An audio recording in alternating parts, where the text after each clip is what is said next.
Today, we're diving into the very machinery of our minds. We're not just going to talk about what we think, but how we think, and how the tools we use to communicate literally shape our reality. Let's get into it. So let me ask you this. Does it ever feel like you're just swimming through a sea of bias, emotional appeals, and just really bad arguments? You are definitely not alone.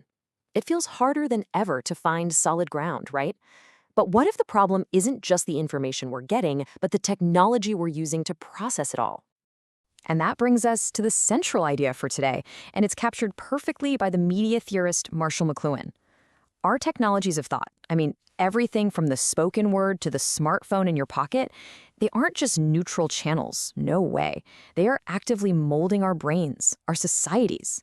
Let's trace this story right from the beginning. Okay, so our investigation starts in a world that's kind of hard to imagine. A world with no writing, a world that ran entirely on the spoken word. How did people even think back then, when speech was the only technology they had? Well, the operating system for this world was something called mythos. Now, when I say myth, I don't mean a lie or a fairy tale. Think of it more like the very fabric of knowledge itself, woven into stories, proverbs, and rituals. And why? Because speech is fleeting. You say a word, and poof, it's gone.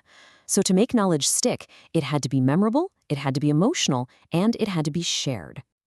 In an oral culture, words have incredible power because they're not just words, they are actions. Seriously, think about it. When a judge says, "I sentence you," or an officiant at a wedding says, "I now pronounce you husband and wife," the words themselves actually change reality. They aren't just descriptions of something, they are the event itself. So this meant that thinking was deeply communal, totally tied to direct experience. And this led to something fascinating, a rejection of purely abstract thought. For instance, there were these anthropologists in the early 20th century who found that people in oral cultures just wouldn't answer hypothetical questions. You'd ask something like, "In a land where all bears are white, what color are the bears?" And their answer would be, "How would I know? I've never been there."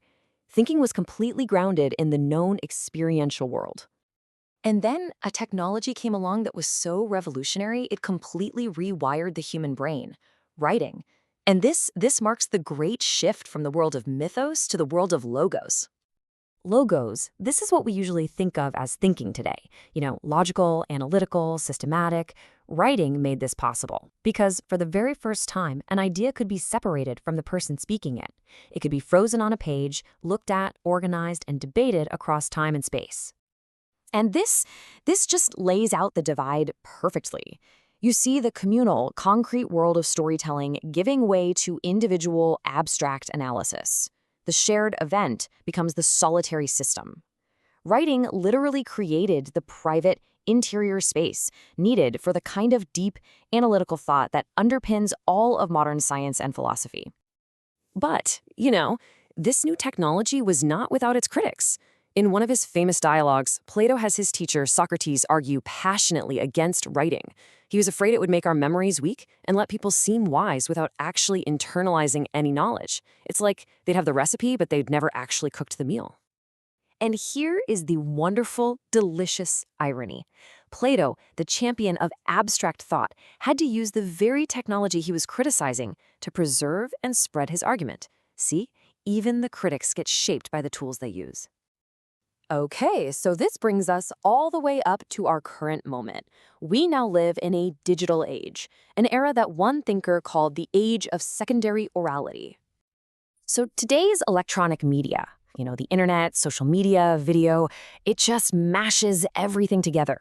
It's got the immediacy and the emotion of the spoken word, the incredible reach of the written word, and the undeniable power of the visual. Marshall McLuhan called this a return to a global village, where we are all hyper-connected, kind of like in an ancient tribe. But here's McLuhan's crucial warning. This global village isn't some happy, utopian community. He warned that its tribal nature could actually revive our most primitive, reactive, and uncritical behaviors. Does that sound familiar? Instant outrage, groupthink, us versus them, these are all features of our modern digital tribes. And here's the crucial point. This environment makes us vulnerable. We fall for simple logical fallacies. We get way overconfident in our limited knowledge. That's a phenomenon called the Dunning-Kruger effect. And we're being constantly targeted by sophisticated marketing that's designed to completely bypass our rational minds. So, if our tools can be traps, what do we do? How do we escape? How do we think clearly in this incredibly noisy global village? Well, the good news is we can learn. We just need the right toolkit. So here they are, 6 disciplines for clear thinking.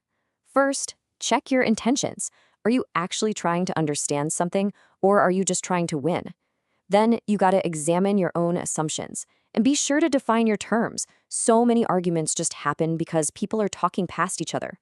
From there, ground your arguments in actual facts and, seriously, engage with the strongest counterarguments you can find. Finally, just aim for the simplest, clearest explanation. Keep it simple. But even with the best toolkit in the world, there's one final essential piece. The philosopher Mikhail Bakhtin reminds us that thinking isn't a solitary act. Our own vision is limited. It's like we can only see what's behind us when someone else describes it to us. We need other people, other perspectives, to see the whole picture. And that's really the thought I want to leave you with. In our tribal global village, it is so easy to surround ourselves with people who think just like us. But to truly think clearly, we have to ask ourselves a hard question. Whose eyes do you need to borrow to see the world and yourself more completely?